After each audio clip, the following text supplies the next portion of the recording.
Assalamualaikum warahmatullahi wabarakatuh. My name is Izzat Haqimi bin Adzhar. My contact number is 2733406. So first of all, what is export? Export is a goods and services produced in one country and purchased by the other people from the another country. So export are encouraged by the governments. Export generates more jobs, greater income and greater standard of living for the locals.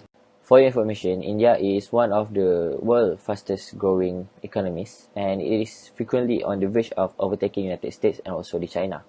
And in terms of export merchandise, India ranks among the top 20 countries in the world, and India's competitive advantage is their people.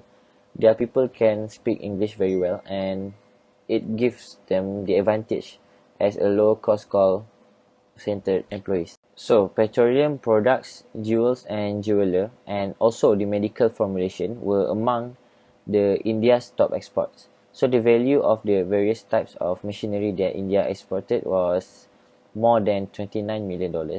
And one of the keys causes for India economic improvement through the years could be the systematic development of infrastructure by the successive governments, and also the better connectivity directly translate to easier commodities transit, which simplifies the process of exporting them.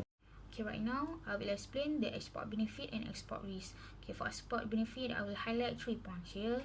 Firstly was by exporting, they can expand their market to a bigger one and not depend on the single one, which means for a business that's starting from small and medium enterprise, by exporting, this is their platform or turning point for them to expand their market well and also increase their profit.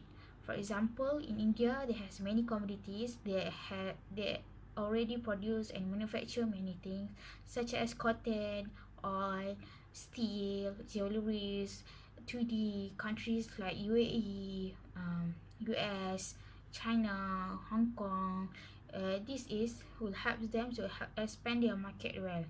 Secondly, was exporting can lead to the economies of scale, which by exporting it will encourage the business to increase their total of production and also lower to their cost. With that, it will help countries to achieve economies of scale.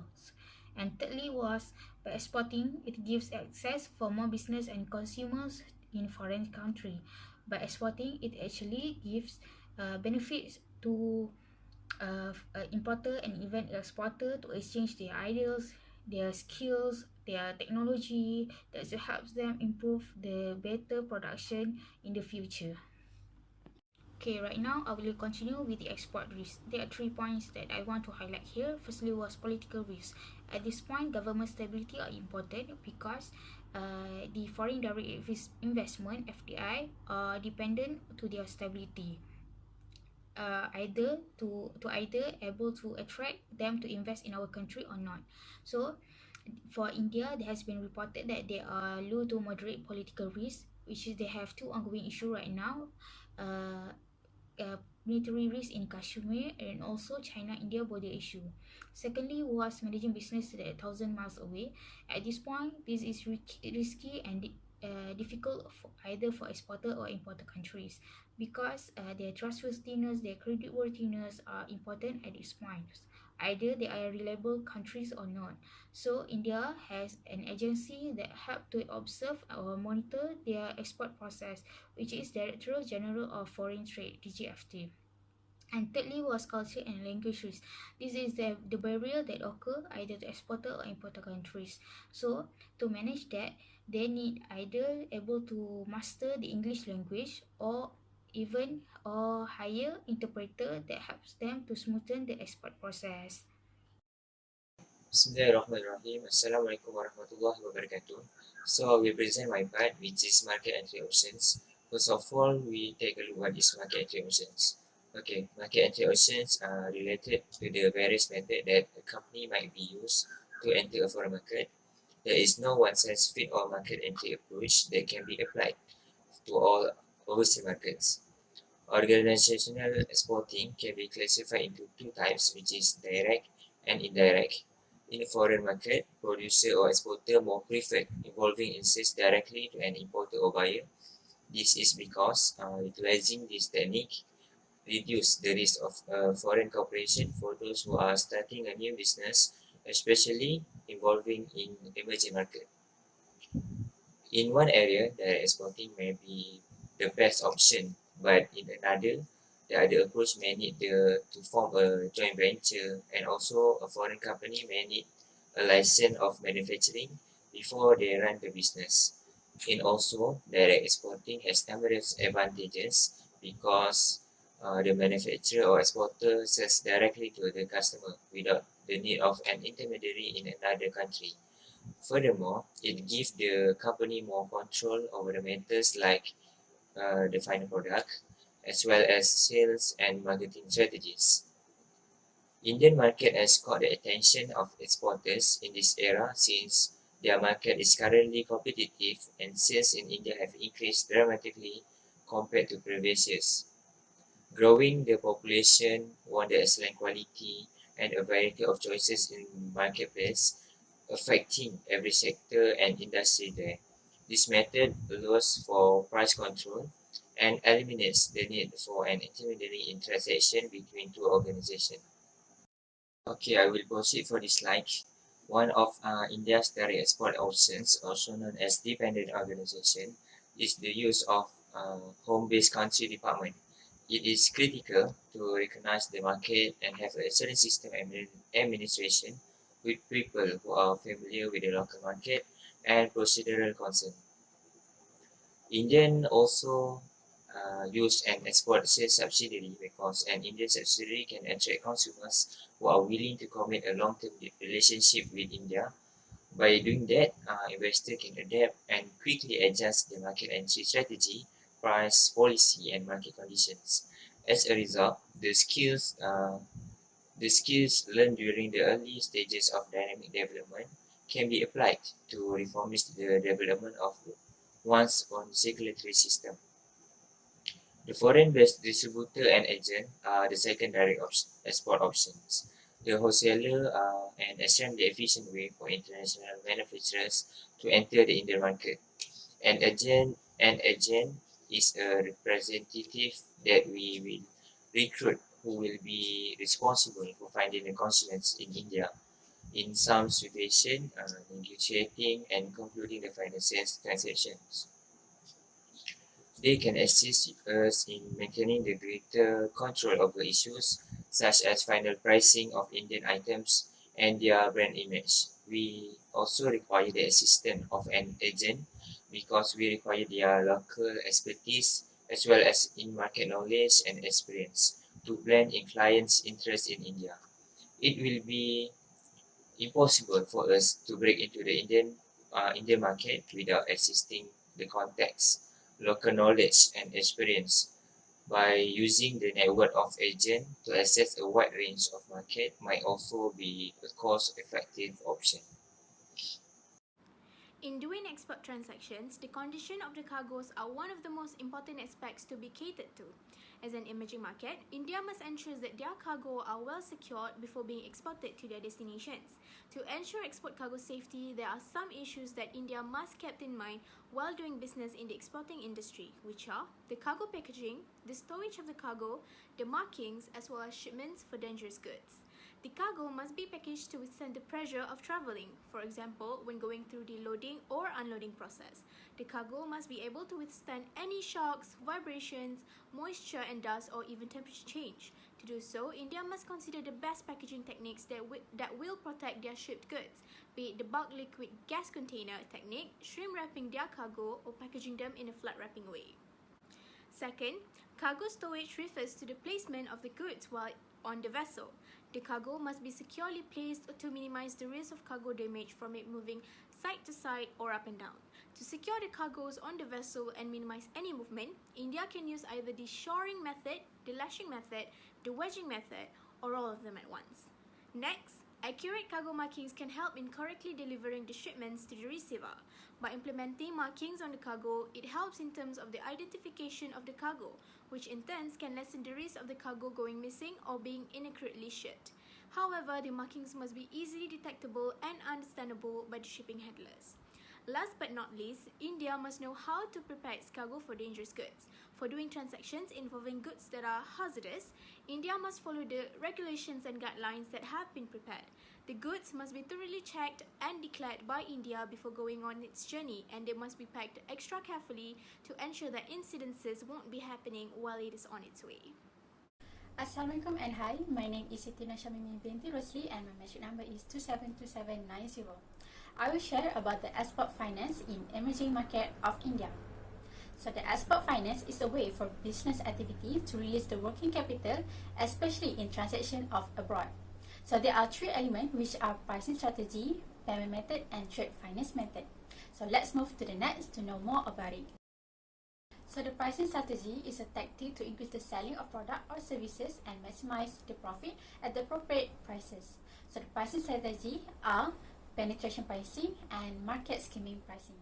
So for the penetration pricing is the initial use for the lower prices. For example, the Dell laptop from India are selling with the low prices than other brand. This allows to highest volume of production at the lowest cost of production to compete in price competition. So next, the market skimming pricing is generally applied to a new product when launched to the market. So with the high prices, it is to cover investment costs and involved to the strategy of quality product. For example, like luxury car or iPod. So how about payment method? So payment method is a special requirement of financing in order to business activity. So it also to compete or win in market, and there are two elements, which is prepayment and letter of credit. So prepayment is an advance payment and the buyers must make payment first. For example, the importer from United States that want to buy goods from India must make payment first before the goods will be shipped to the country. Importer can have cash flow problems and the exporter will lose the buyer due to competitor. So that is the risk of the prepayment. For the letter of credit, or we call it as LC, is a valid document that issued by the bank as an irrevocable guarantee in making payment to the recipient. So payment instrument in international trade transaction like overseas letters of credit must always be notified through the Bank of India that are preferably certified. So the letter of credit paid by buyer's bank when shipment launch, and the goods will available to them when the payment is already done. Last, for the trade finance method is to provide financial support in the sector of international trade and commerce. So the working capital is a short-term loan that helps in running everyday operation, especially in international business transaction. It is to obtain the loans that possible the export of goods or services by providing the liquidity required in growing international sales. So basically, it is usually used for small and medium enterprise of India to meet the company working capital requirement. That's all from me. Thank you. Hi guys, today I'm going to explain with you about the types of export documentation while doing export training in India. First thing first, we have bill of lading. Bill of lading is one of the essential legal documents generated during the shipping of overseas bound cargo and acts both as a contract as well as a receipt between the shipper and the carrier. It is a receipt for goods that change hand from the exporter to the carrier. It's also important for the shipping of goods because the information is whole influence various activities. This could include the destination of shipment, the number of packages in the consignment, billing details, payment recovery, instruction or details, and special instruction regarding the handling of the packages at the dock of the traders. For your information, India is the digitalizing its bills of lading or other trade documentation workflows using a blockchain platform as part of its electronic port community system. Next, commercial invoice is a document that provided by the exporter to the importer. So the buyer or the importer uses the invoice and other shipping document to clear the shipment at customs in the country of import. They will provide all the important information regarding the shipment to the buyers, freight forwarders, customs, agents and banks. It is mandatory for all sea freight and air freight shipment.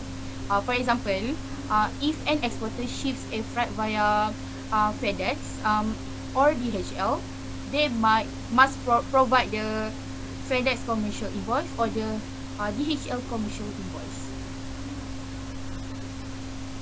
Packing list is a shipping document that is widely used in international trade. It contains information about the contents of export goods.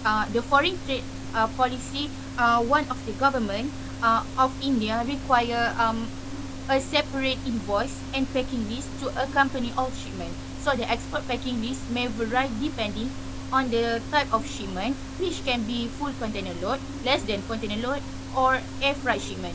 A packing list offers all relevant information related to particular shipment as per Indian foreign trade policy. It is one of the mandatory documents require export of goods from the country. Airway bills is a document that consists of all the details about the goods that are transported via a cargo. Airway bills are issued by the carrier or the agent representing the carrier, have details such as shipment contents, the details of the supplier and the recipient, terms and conditions under which trade is to occur, and under vital information.